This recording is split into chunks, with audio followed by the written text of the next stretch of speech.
که این پیامبر بزرگوار و این رهبر عالی قدر انسانیت پیروی کرد، اون پیامبری که امی بود، یعنی از میان توده مردم برخاست، از میان بی‌سوادها برای اونها و به نفع اون، نه از میان یک گروه خاص و طبقه معین.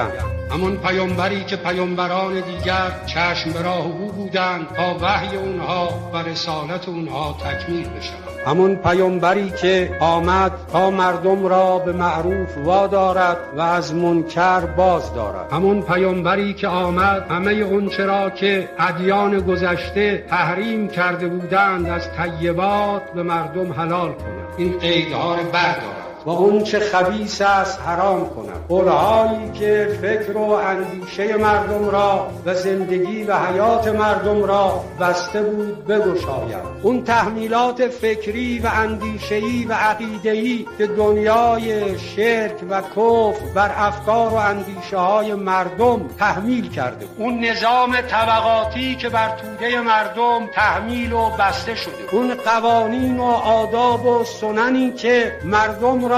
زیر بار تحمیلات کمرشکن کرده و اون غلهایی که دست پای فکر و حرکت مردم را بسته بود. اون پیامبر آمد همه اینها رو بردارد، این غلها رو بگوشد. این رسالت پیامبر شما بود، ما هم باید دنبال همین رسالت